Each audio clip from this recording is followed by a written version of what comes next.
آج ہم Emmanuel can't کے کور آئیڈیاز پہ ڈسکس کریں گے۔ فلسفے میں ایک طویل عرصے تک اس بات پر بحث ہوتی رہی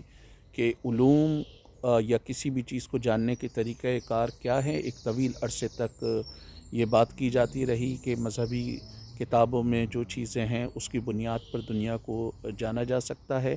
اور بہت سارے مذہبی رہنما اس بات پہ بضد تھے کہ علم کا جو منبع ہے وہ مذہبی کتابیں ہیں، اور جو کچھ بھی انہیں جاننا ہے وہ مذہبی کتابوں کے ذریعے ہی جانا جا سکتا ہے، یا کچھ مخصوص لوگوں کے پاس علم ہوتا تھا، جیسے پروہت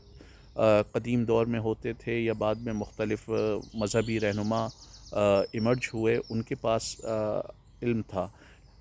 اور وہی علم کو جان سکتے تھے۔ لیکن جیسے جیسے سائنس کا ایولوشن ہوا، اور اسپیشلی 15ویں اور 16ویں صدی کے بعد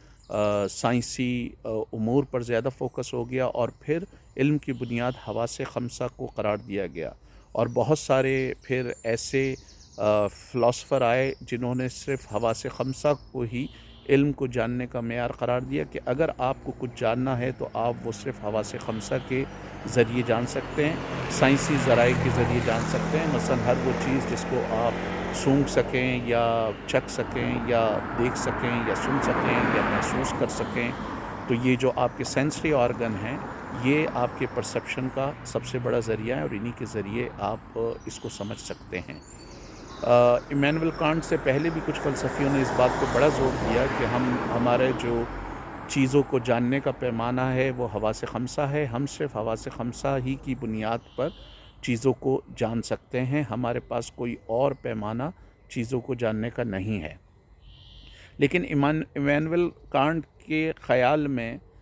کچھ ایسی چیزیں ہیں جس کو آپ حواس خمسہ سے جان سکتے ہیں، کچھ ایسی چیزیں ہیں جس کو نہیں جان سکتے۔ جن کو آپ جان سکتے ہیں اس کو اس نے فینومینالوجی کا نام دیا، جو ظاہری دنیا ہے، جس کو آپ دیکھ سکتے ہیں، سن سکتے ہیں، محسوس کر سکتے ہیں، چکھ سکتے ہیں، چھو سکتے ہیں۔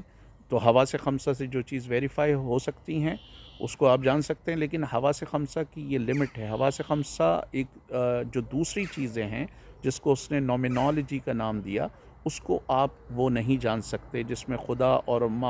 مابعد الطبیعات چیزیں، روح اور دوسری چیزیں ہیں۔ تو علم کے جاننے کے حوالے سے اس کا یہ بنیادی تصور تھا۔ اس کا ایک اور تصور جو ہے وہ کیٹاگوریکل امپیریٹیو ہے، جس میں اس نے بنیادی طور پر اخلاقیات کے حوالے سے بات کی،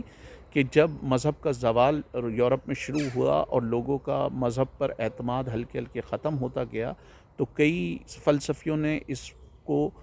خوشگوار قرار نہیں دیا، اور ان کا خیال یہ تھا کہ اگر کوئی مذہبی تصور نہیں ہوگا تو معاشرے میں اخلاقیات کی بنیاد کو رکھنا یا اخلاقیات کو فالو کرنا بڑا مشکل ہو جائے گا۔ تو ایمینول کانٹ کا یہ خیال تھا کہ اخلاقیات کی بنیاد جو ہے وہ ہونی چاہیے کامن سینس پر یا ریزن پر۔ مثلا اس نے ایک مشہور بات کہی جس کا ایک مذہبی تصور بھی ہے، کہ آپ دوسروں کے ساتھ ویسے ہی برتاؤ کریں جیسا کہ آپ چاہتے ہیں کہ دوسرے آپ کے ساتھ برتاؤ کریں۔ اس کی ایک مثال یہ دی جا سکتی ہے کہ فرض کریں کہ 11 سال کے بچے کو یہ اجازت دی جائے کہ وہ 8 سال کے بچے سے کوئی کھلونا چھین لے، لیکن پھر 11 سال والے سے اگر پوچھا جائے کہ کوئی 15 سال والا اگر اس سے کھلونا چھینے تو اس کو کیسا لگے گا؟ تو اس نے کہا کہ یونیورسل لا ہونا چاہیے، جو بات بری ہے وہ بری ہے۔ اگر کسی بچے سے کسی سے طاقت کے بل بوتے پہ کچھ چھیننا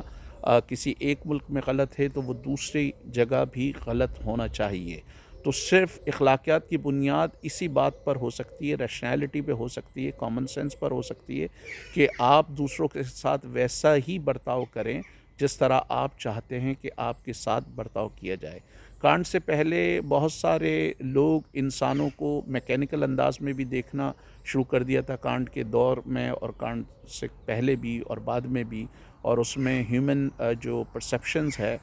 اسی کو تمام علوم کا منبع قرار دیا، اور اس طرح کا تاثر پیدا کیا گیا کہ انسان محض ایک پوسٹ آفس ہے جو مختلف سینسری آرگن کے ذریعے جو ہے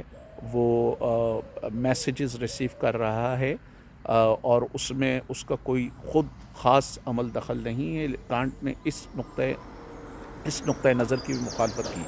بین الاقوامی قوانین یا بین الاقوامی تعلقات میں کانٹ کا جو کیٹیگوریکل امپیریٹیو ہے، کئی مفکرین اس کو وہاں اپلائی کرتے ہیں، اور ان کا خیال ہے کہ اگر اس کو وہاں اپلائی کیا جائے تو یہ سود مند ہو سکتا ہے، کیونکہ کانٹ نے کیٹیگوریکل امپیریٹو میں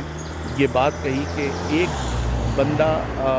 دوسرے کے ساتھ وہی سلوک کرے جس طرح وہ چاہتا ہے کہ دوسرا بندہ اس کے ساتھ سلوک کرے. تو اس کا مطلب ہے کہ بین الاقوامی تعلقات میں مائٹ از رائٹ کا اصول نہیں ہونا چاہیے. ایک ملک اگر طاقتور ہے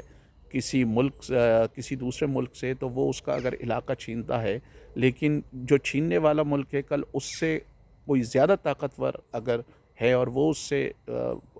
اس کے ملک کا کوئی ٹکڑا چھیننا چاہے تو اس کو وہ اچھا نہیں لگے گا. اس لیے بین الاقوامی تعلقات میں باہمی رسپیکٹ ہونا چاہیے، باہمی تعاون ہونا چاہیے، اور جنگل کا قانون نہیں ہونا چاہیے.